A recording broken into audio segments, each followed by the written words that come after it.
Welcome back. We did some basic adjustments to this file, and now we are going to split tone this file. If you want to go directly from Photoshop, you can. File, Open, find the file, and the format, you want to open it in Camera Raw. Right? So if you do it this way, it's kind of the side door. And there you go. So the first thing you want to do before you do any toning, and what split toning is a photographic process where a black and white photograph has some parts of it sepia toned or warm toned, and some parts of it cool toned, right? Or like selenium. So we are going to do basic adjustments by starting with our white balance. Right? Maybe put a little bit of yellow in there. Look at all of this. We've got a bunch of nothing here, so let's see if we can't like open up our highlights a little bit, right, to get that down there. Open up our shadows. I don't want to go too far. Oh, hold on a second. Thank you, Camtasia. Thank you. Oh, and I don't want to go too far because I don't want to lose the impact of the image. Maybe bring the overall exposure down just a little bit. And we may not get this part of the histogram back. Like it may not be there. There are no real pure whites in this photograph, and the highlights look really good. If I take the clarity up a bit, right, I can also take the black down a little to make sure that I have enough contrast. So you can see P before and after. I'm giving it a little more zing by popping the highlights, but making sure that I have enough dramatic effect by keeping the shadows. Right, not like I can open up the shadows here, but that didn't give me any information that mattered. It actually detracts from the composition having these kind of red blobs. So I'm going to take that back. That's when you kind of get to override the histogram by deciding what looks good. Okay. Now we're going to go to the fourth tab over, which is the hue, saturation, and lightness tab, where you can adjust the colors.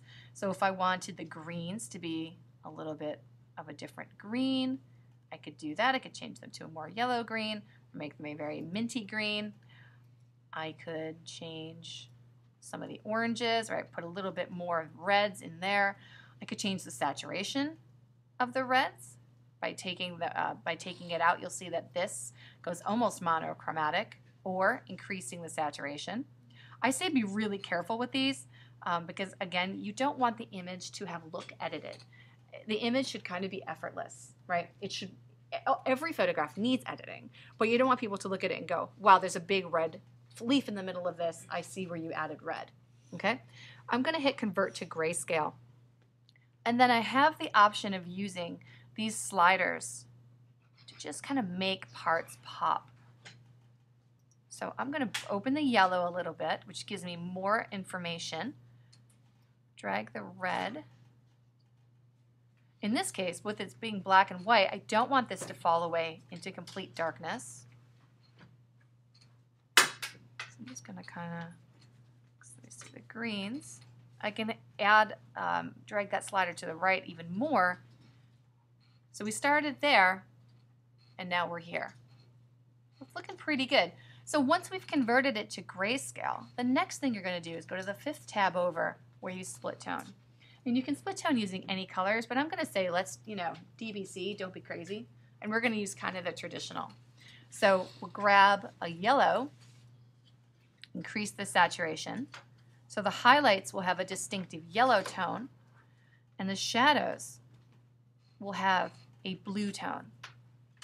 Right? I'm not sure how much of it you can see on the projector, but it's a pretty beautiful, subtle effect. You can make it more, a little more saturated if you choose.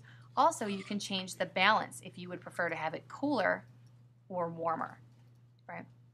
So when you used to do this in the darkroom, you would cover parts of the photograph with rubber cement and then sepia tone them and then wash and dry it. And then you would cover the other parts with rubber cement and then selenium tone it and wash it and dry it. So this is a great way to bring yellow into your highlights and blues into your deep shadows. Right. And I like to do it a little more subtle, something like that. And then when I'm done, I can just hit done. Okay, and now we are back in Bridge, and you can see that the changes have been made. The next thing we're going to do is put these 3 images together into a panorama, and that'll be the next video.